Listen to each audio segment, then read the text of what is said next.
Perkenalkan, saya Junita Riaukur Girsang, guru mapel IPA di SMP Negeri 2 Simpang 4. Saat ini, saya adalah mahasiswa PPG dalam jabatan Angkatan 4 tahun 2021 di Universitas Negeri Surabaya dengan nomor induk mahasiswa PPG 210103921097124. Saya akan melaksanakan praktik pembelajaran uji kinerja dengan materi klasifikasi materi dan perubahannya, submateri, metode pemisahan campuran di kelas 7 SMP Negeri 2 Simpang 4, Kabupaten Karo, Provinsi Sumatera Utara. Semoga bermanfaat. Sekian dan terima kasih.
Selamat pagi semuanya.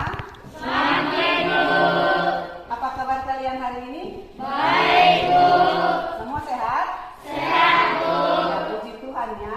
Kita tetap harus bersyukur ya anak-anak, karena kita masih diberi napas kehidupan, masih diberi sehat, kita masih bisa beraktivitas ya. Jadi sekarang coba kalian periksa dulu laci meja, lantai, apakah masih ada sampah? Sudah bersih ya? Ya bagus ya, karena kebersihan itu adalah sebagian dari iman. Jadi kita harus tetap menjaga kebersihan. Sebelum kita mulai pelajaran, ada baiknya kita berdoa terlebih dahulu ya, agar pelajaran kita hari ini berjalan dengan lancar dan memberi manfaat bagi kita. Teman-teman, sebelum kita belajar, mari kita berdoa menurut agama yang kita masing-masing. Doa selesai. Semua hadir hari ini, adakah yang absen? Tidak, Bu. Baiklah, saya akan mengirim link presensi ke grup kelasnya ya. Silahkan kalian isi.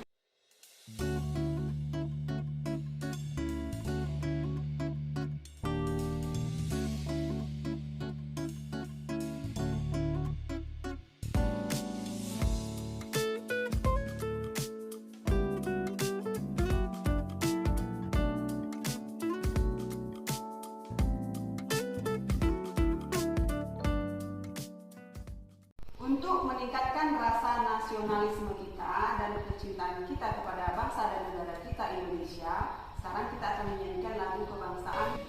Garuda Pancasila 1, 2, 3 ya. Garuda Pancasila, akulah pendukungmu.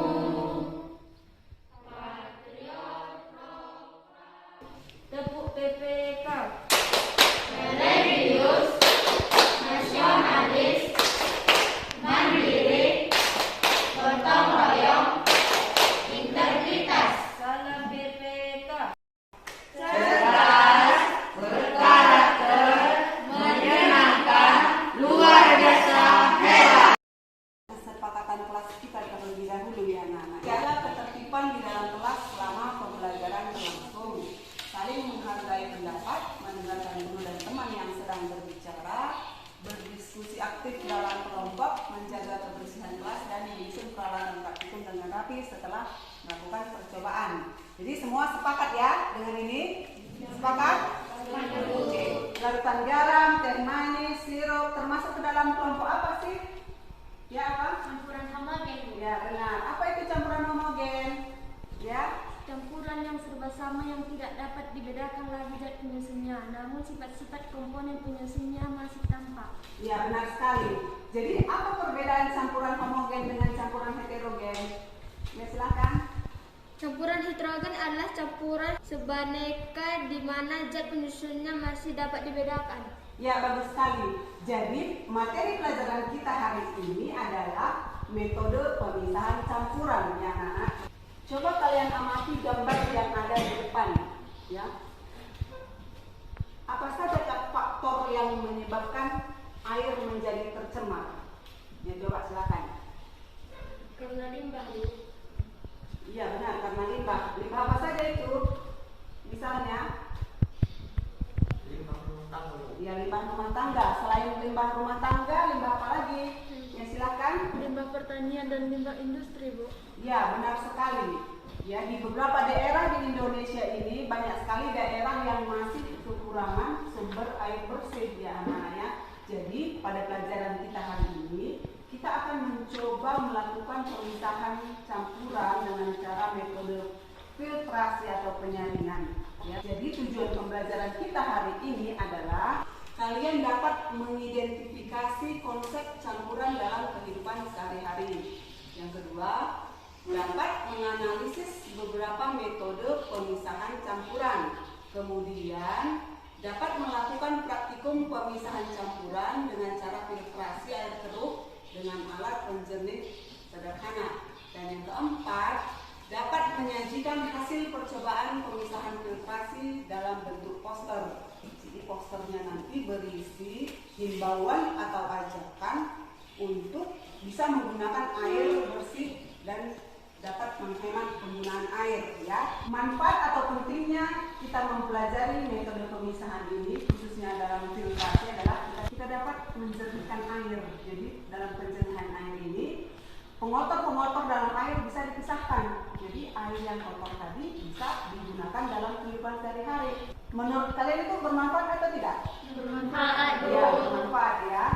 Tes kemampuan awal kalian tentang materi metode pemisahan campuran ini saya akan memberikan pretest ya.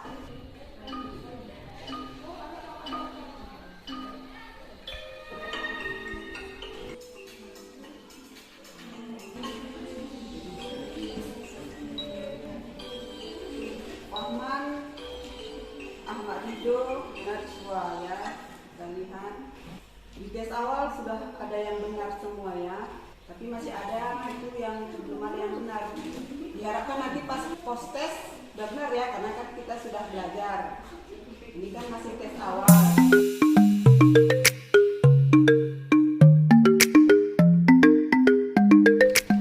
Sekarang coba kalian perhatikan video berikut ini ya.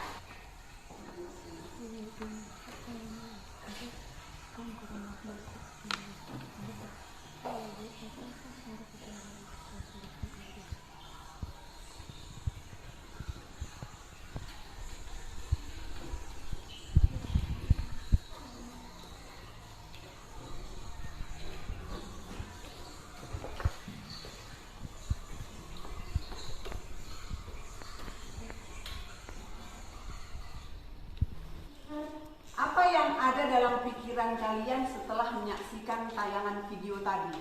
Ya, silahkan Ivindo. Ya, Eksan. Apakah air kotor yang difiltrasi sudah layak digunakan? Ya, silakan. Apakah pemeriksaan campuran hanya dapat dilakukan dengan cara verifikasi? Iya, semua pertanyaannya bagus ya anak-anak. Semoga nanti setelah melakukan praktikum percobaan kalian mendapat jawaban untuk semua pertanyaan kalian ini tadi ya. Jadi ketersediaan air bersih di negara kita ini memang masih sangat terbatas ya. Masih banyak orang yang memanfaatkan air kotor sebagai sumber air ya. Karena langkanya sumber air bersih. Jadi pada pertemuan kali ini kalian akan melakukan praktikum sederhana penjernihan air kotor dengan menggunakan alat penjernih air sederhana. Jadi alatnya nanti kalian buat sendiri, kalian rangkai sendiri ya. Kemudian kalian buat poster himbauan untuk mengajak orang-orang yang ada di sekitar kalian untuk menghemat air dan menggunakan air bersih ya untuk kehidupan sehari-hari agar terhindar dari segala sakit penyakit ya. Karena kalau kita pakai air kotor, misalnya untuk minum, apakah itu tidak berbahaya? Jadi itulah yang akan kita lakukan hari ini sekarang. Nah, silakan bagi kelompok menjadi 3 ya. Kelompok filtrasi, destilasi, dan ekstraksi ya. LKPD-nya akan dibagikan. Pakai pisau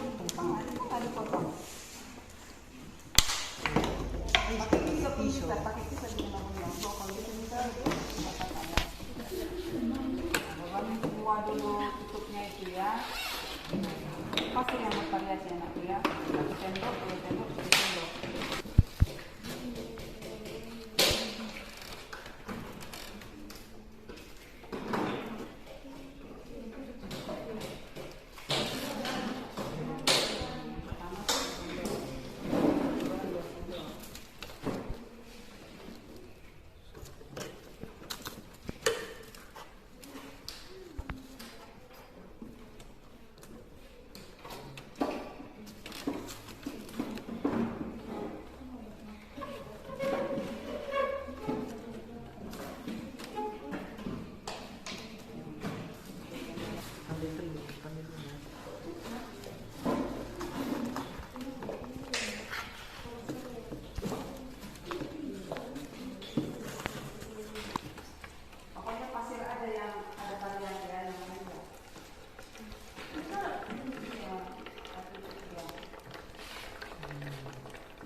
masih agak keruh. 2 sendok mulai jernih. 3 sendok semakin jernih. Gunakan air bersih. Manfaat menggunakan air bersih: mencegah penyakit diare, tifus, disenteri, kolera, mata, dan lain-lain. Terima kasih.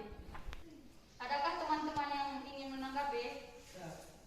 Dari penjelasan kelompok filtrasi bahwa dengan penyaringan dapat memisahkan kotoran dari air keruh. Apakah air yang sudah disaring itu dapat digunakan?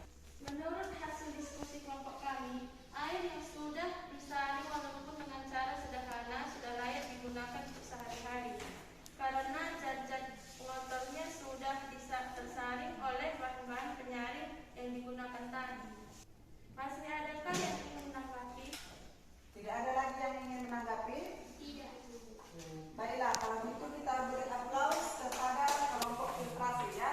Silakan melakukan penyaringan air kotor dengan air alat penyaring sederhana, yaitu kapas, ijuk, pecahan arang, kerikil, pasir. Hasil penjernihan sampel air keruh: 1 sendok pasir masih agak keruh, 2 sendok pasir mulai jernih, 3 sendok pasir semakin jernih. Perlu proses panas untuk mendapatkan tetes air bersih. Kami mengajak untuk menghemat air. Oke. Adakah teman-teman yang ingin menanggapi? Apakah fungsi ijuk dalam penyaringan itu? Untuk menyaring partikel yang lolos dari lapisan sebelumnya dan berperan dalam penjernihan air. Baik, Bu. Kita juga tadi menggunakan arang. Bagaimana arang dapat berperan dalam penjernihan air? Bahan utama yang terkandung dalam arang adalah karbon aktif yang berfungsi untuk menyerap zat-zat mineral yang mencemari air. Selain itu dapat juga menyerap bauan, warna, serta memberi rasa segar pada air. Ya, benar sekali. Berikan aplaus untuk kelompok ekstraksi ke depan untuk mempresentasikan hasil diskusi kelompoknya. Kami melakukan penyaringan air kotor dengan alat penyaring sederhana, yaitu kapas pertama, 2 ijuk, 3 pecahan arang, 3 kerikil, 4 aneka pasir. 1 sendok pasir masih agak keruh, 2 sendok pasir mulai jernih, 3 sendok pasir semakin jernih.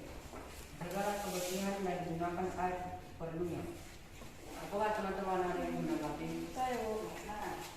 Seperti yang sudah kita ketahui bahwa prinsip pemisahan campuran dengan metode filtrasi adalah berdasarkan perbedaan ukuran partikel. Bagaimanakah dengan benda-benda yang mikroskopis yang ukurannya partikel sangat kecil? Apakah dapat disaring dengan menggunakan metode filtrasi? Menurut kelompok kami, metode filtrasi hanya dapat menyaring partikel-partikel dengan ukuran tertentu. Ketika kita ingin melakukan filtrasi pada campuran partikel-partikel yang sangat halus, partikel yang halus tersebut tidak akan tersaring dengan baik. Iya, benar sekali ya. Untuk memisahkan partikel-partikel mikroskopis, partikel yang sangat kecil yang hanya bisa kita lihat menggunakan mikroskop. Itu artinya mikroskopis ya. Nggak bisa kita lihat dengan mata biasa. Disaring dengan menggunakan alat canggih. Ya, ini kan alat kita ini hanya sederhana ya. Jadi alat yang canggih ya. Dengan kemajuan teknologi saat ini, alat tersebut itu nggak sulit kita dapatkan ya. Sekarang silakan duduk dulu kelompok. Kita beri aplaus dulu. Silakan duduk. Tadi kalian sudah melakukan penjernihan air menggunakan alat filtrasi sederhana. Salah satu alat penjernih air yang modern saat ini ya.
mikro, kecil sekali ya. Jadi itu sangat mikroskopis. Alat canggih ini harus orang pintar lah yang bikinnya. Kalau yang pintar bagaimana caranya? Belajar ya kan. Tidak ada yang tidak mungkin kan. Kalau kita punya cita-cita, kita harus belajar ya anak-anak ya. Dan digantungkanlah cita-citamu setinggi langit kata orang bijak. Carilah ilmu sampai ke negeri Cina. Padahal zaman sekarang ini cukup dengan jari aja kita dapat ilmu kan.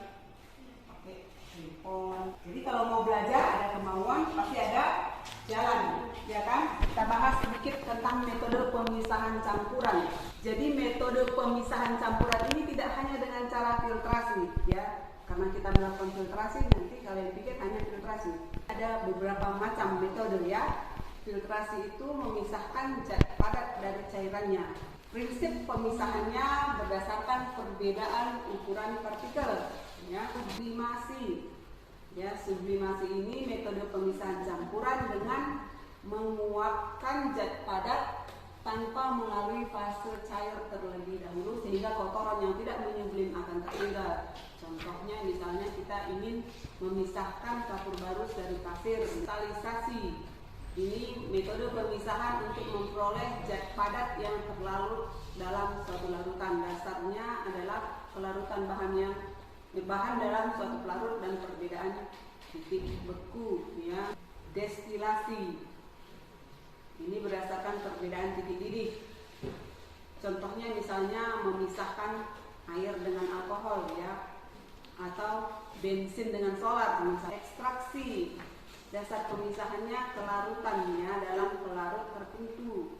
Metode pemisahan dengan melarutkan bahan campuran dalam pelarut yang sesuai. Kemudian kromatografi, ya, dasar pemisahannya kelarutan dalam pelarut tertentu, daya absorpsi oleh penyerap dan volatil atau daya penguapan. Kromatografi ini banyak digunakan ya, atau tes doping kan, pakai narkoba atau enggak.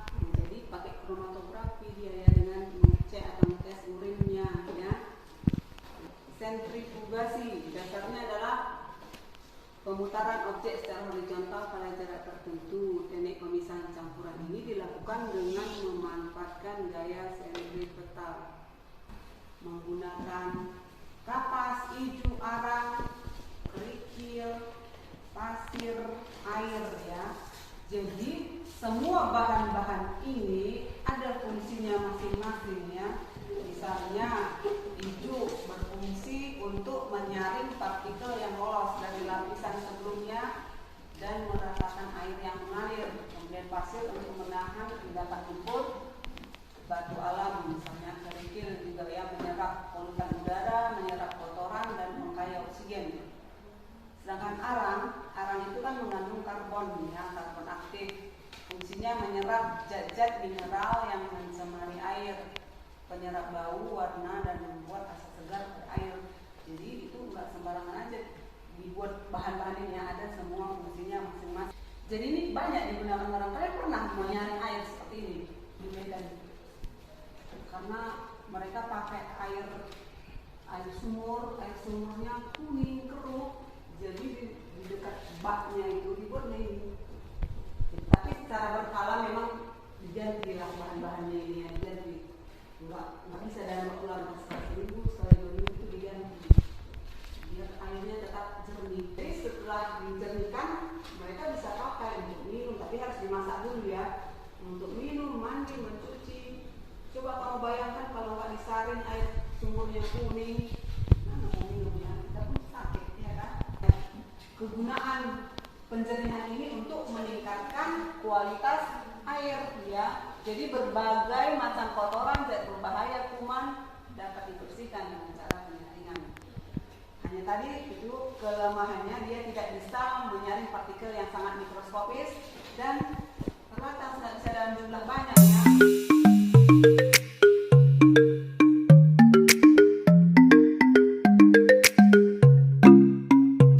Oke, dari percobaan yang sudah kalian lakukan, dari penguatan yang sudah saya berikan, coba siapa yang bisa menyimpulkan?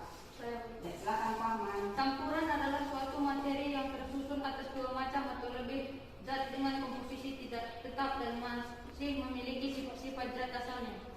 Ya, Indo. Campuran dapat dibedakan menjadi dua, yaitu homogen dan heterogen.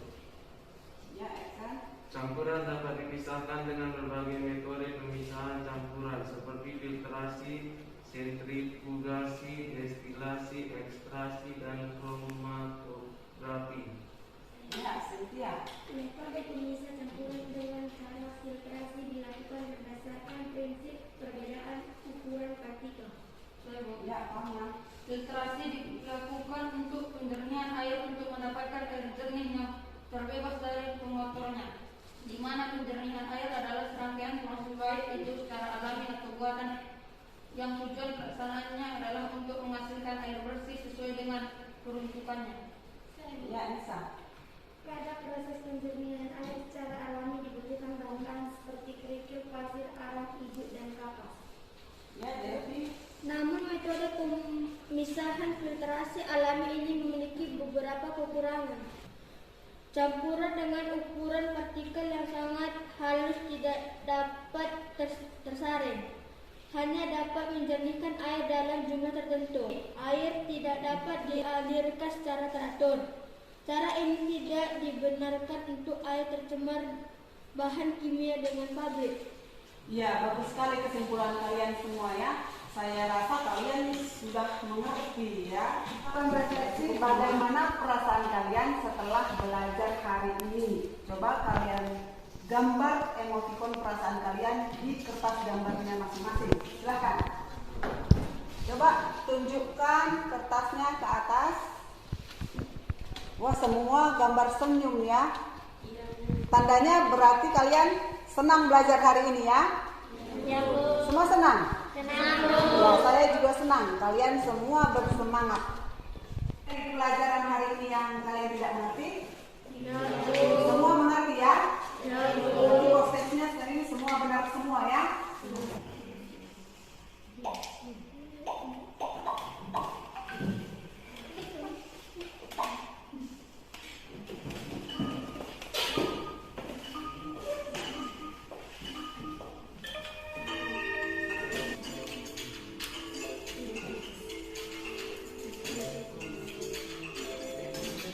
Sudah meningkat dari yang tadi ya.